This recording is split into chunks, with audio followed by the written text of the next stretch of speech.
வணக்கம். நீங்க பார்த்துட்டு இருக்க டெக் ஆப்ஸ் தமிழ் சேனல். இன்னைக்கான வீடியோவில் நம்ம பார்க்க போகிறது ஃப்ளிப்கார்ட்டில் ஒரு மேக்புக் வாங்கணும்னு நினச்சேன். பட் அது தப்பாக போச்சு.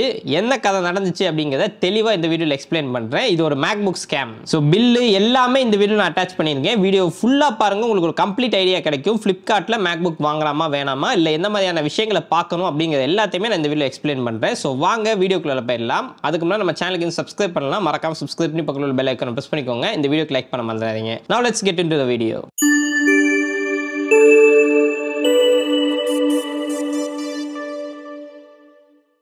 ஓகே கேஸ், இப்போ ஃப்ளிப்கார்ட்டோட பிக் பில்லியன் டே சேலில் மேக்புக் தேடிட்டு இருந்தேன். அப்போ அந்த MacBook pro 14 inch M3 model 1TB variant எனக்கு 1,10,000 கிடைச்சது, இன்க்ளூடிங் பேங்க் ஆஃபர் எல்லாமே சேர்த்து. சீரியஸ்லி ஒரு நல்ல ப்ரைஸ், உங்களுக்கே தெரியும். ஏன்னா நம்ம ஏர்ல எடுத்தாலே 512GB அந்த ப்ரைஸ் வந்துடும். இது 1TB அதுவும் ப்ரோ கிடைக்குதுங்கிறப்ப கில்லர் வேல்யூவாக இருக்கும் அப்படின்னு சொல்லிட்டு நான் இந்த லேப்டாப் வந்து வாங்கிட்டேன். பட் வாங்கினதுக்கப்புறம் பார்த்தீங்கன்னா நம்மளுக்கு ஃப்ளிப்கார்ட்டில் வழக்கம் போல ஓப்பன் பாக்ஸ் டெலிவரி தான் வந்துச்சு.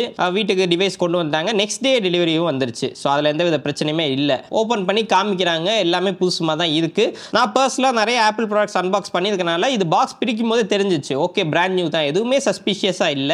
பிராண்ட் நியூ மாதிரி இருந்துச்சு. அவுட்டர் பாக்ஸ் சீல்டா வந்துச்சு, உள்ள இருக்கக்கூடிய பாக்ஸ் சீல்டா வந்துருந்துச்சு. எந்த வித பிரச்சனையுமே இல்ல. வாங்கிட்டு உள்ள வந்து வீட்டுக்கு வந்து ஓபன் பண்ணி பார்க்கறேன். ஓபன் பண்ணும்போது கூட எனக்கு புது மேக்புக் ஓபன் பண்ற ஃபீல் தான் இருந்துச்சு. அங்க வரைக்கும் எந்த பிரச்சனையும் இல்ல. பட் ஓபன் பண்ணி இந்த லேப்டாப் ஃபுல்லா செட்டப் பண்ணிட்டு பார்க்கும்போது தான் ஒரு ஷாக். அதாவது இதோட பேட்டரி சைக்கிள் கவுண்ட் கிட்டத்தட்ட 8 சைக்கிள் ஓடி இருந்துச்சு. At the same time warranty March மாசம் வரைக்கும் தான் காமிச்சிட்டு இருந்துச்சு. நான் வாங்கினது செப்டம்பர்ல. அப்ப ஆக்சுவலா செப்டம்பர் வரைக்கும் வாரண்டி 1 இயர் ஆப்பிளோட வாரண்டி கொடுக்கணும். பட் புது டிவைஸுக்கும் எனக்கு வந்து வாரண்டி 6 months இருக்கு அப்படிங்கிறப்ப இது ஒரு பெரிய நெகட்டிவா இருந்துச்சு. ஸோ ஒருவேளை நம்ம ஏமாந்துட்டோமோ அப்படிங்கிற மாதிரி ஒரு ஃபீல் கண்டிப்பா எனக்கு இருந்துச்சு அந்த டைம்ல.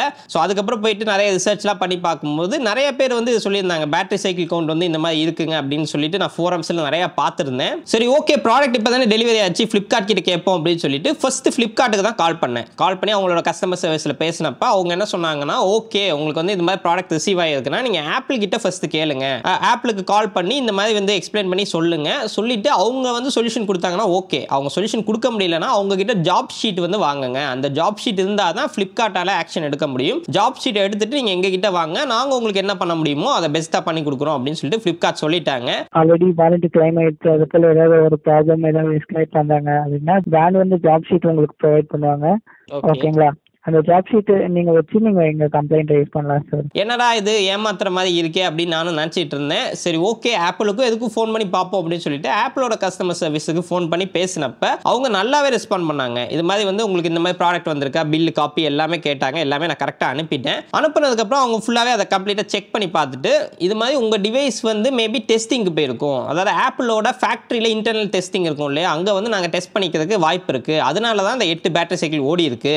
நாங்கள் டெஸ்ட் எல்லாமே ரன் பண்ணிட்டு அதுக்கப்புறம் வந்து உங்களுக்கு திருப்பி பேக் பண்ணி கொடுத்துருக்கோம். ஸோ உங்களோட ப்ராடக்ட் வந்து பிராண்ட் நியூ தான் அப்படின்னு சொன்னாங்க. எனக்குமே அது நம்பிக்கை இருந்துச்சு. பிகாஸ் இந்த ப்ராடக்ட் நீங்க பார்க்கலாம், சிங்கிள் ஸ்கிராட்ச் இல்ல, பிராண்ட் நியூ கண்டிஷன்ல தான் இருக்கு. எங்கேயுமே யூஸ் பண்றதுக்கான அந்த தடையமே இல்லாம தான் இருந்துச்சு. So the battery cycle count of 8 on a brand new Mac Pro is completely a normal thing. Okay. Because as this number represent minor usage during manufacturing, testing and transit before it even reach to your hand. Okay, the cycle count is not a reliable indicator of a battery's overall health or lifespan. Okay, but your battery health is at 80%, right?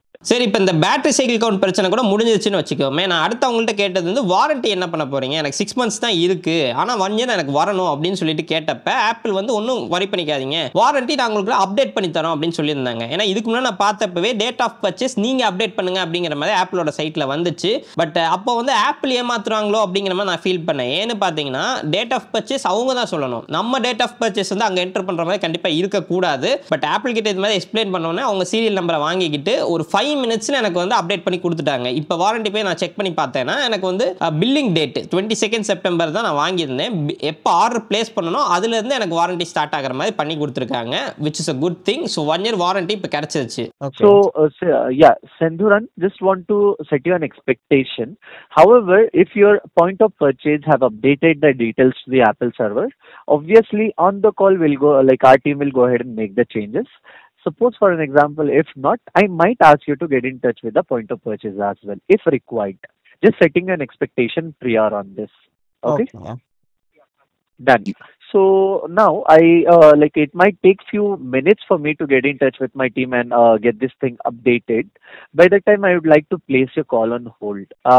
Yes, thank you so much for being online. I really appreciate your patience. Yeah. So here, Senduran, the thing is, you know what? Our team have gone ahead and successfully made the changes. Okay. And they have informed within 24 hours. You know what? This will get updated in the Apple server. And on the coverage website, you will be able to see within 5 business days.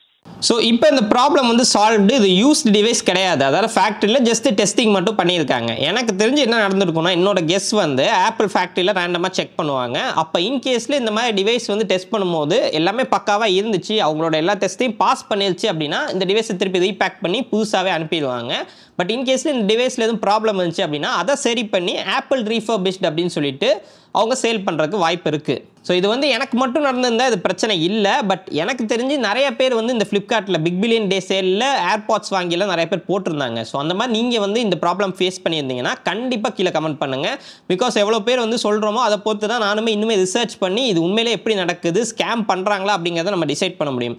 இப்போ எனக்கு நடந்தது ஸ்கேம்னு நான் சொல்ல முடியாது. Maybe இது apple உண்மையிலே test பண்ணி கூட சொல்லியிருக்கலாம். பிகாஸ் ஆப்பிள் சைடில் ஃபுல் சப்போர்ட் கொடுத்து இந்த ப்ராப்ளமை எனக்கு ஃபிக்ஸ் பண்ணிட்டாங்க. பட் நீங்கள் சொல்கிறது தான் இதுக்கு இந்த மாதிரி ஃப்ளிப்கார்ட் வந்து செல் பண்ணுற எல்லா ப்ராடக்ட்டுமே இந்த மாதிரி இருந்துச்சு அப்படின்னா கண்டிப்பாக இது ஆப்பிளும் ஃப்ளிப்கார்ட்டும் சேர்ந்து நம்ம ஸ்கேம் பண்ணுற கூட வாய்ப்புகள் இருக்குது. ஸோ எதையுமே நம்ம இப்போ கரெக்டாக சொல்ல முடியாது. நீங்கள் ஃப்ளிப்கார்ட்டில் ப்ராடக்ட் ஆர்டர் பண்ணி இந்த மாதிரி வாங்க போறீங்கன்னா 2 விஷயம் நீங்கள் நோட் பண்ணிக்கோங்க. ஃப்ளிப்கார்ட் கிட்ட ரிட்டர்ன் பாலிசி கிடையாது. நான் அந்த laptop first return policy check பண்ணப்ப நோ ரிட்டர்ன் இருந்துச்சு. பட் ஸ்டில் நீங்கள் வந்து ஃபோன் பண்ணி கேட்டிங்கன்னா ஒன்றுமே பண்ண முடியலன்னா அவங்க ரிட்டர்ன் கொடுத்து தான் ஆகணும். ரிட்டர்ன் பாலிசி கிடையாதுங்கிறது நம்ம சும்மா வாங்கிட்டு ரிட்டர்ன் போடுறோன்னா அவங்க எடுத்துக்க மாட்டாங்க.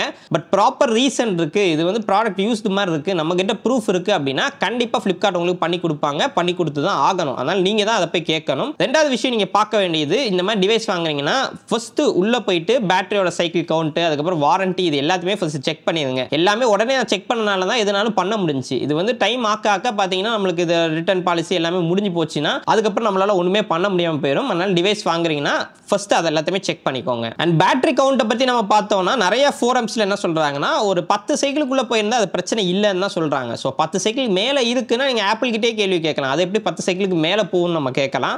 பட் நிறைய பேர் பார்த்தீங்கன்னா எனக்கு தெரிஞ்சு M2 MacBook Pro, அதுக்கப்புறம் M3 MacBook Pro இப்போ வரதெல்லாம் பிராண்ட் நியூலேயே எனக்கு வந்து 5 சைக்கிள் ஓடி இருக்கு, 3 சைக்கிள் ஓடி இருக்கு அப்படிலாம் சொல்லி நிறைய பேர் சொல்கிறாங்க. ஸோ அதனால் மேபி அது உண்மையாக கூட இருக்கலாம். பட் இது வரைக்கும் நான் யூஸ் பண்ண மேக்புக்ஸில், இது வரைக்கும் நான் யூஸ் பண்ண ஐஃபோன்ஸில் எல்லாமே நான் அன்பாக்ஸ் பண்ணி பார்க்கும்போது 0 சைக்கிள் தான் இருந்திருக்கு.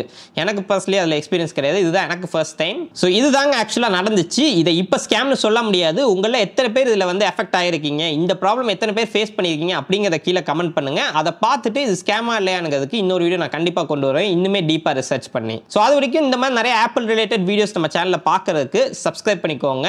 இந்த வீடியோ பிடிச்சிருந்துச்சுன்னா லைக் பண்ணிக்கோங்க. மீண்டும் ஒரு இடத்தில் சந்திக்கிறேன். நன்றி, வணக்கம்.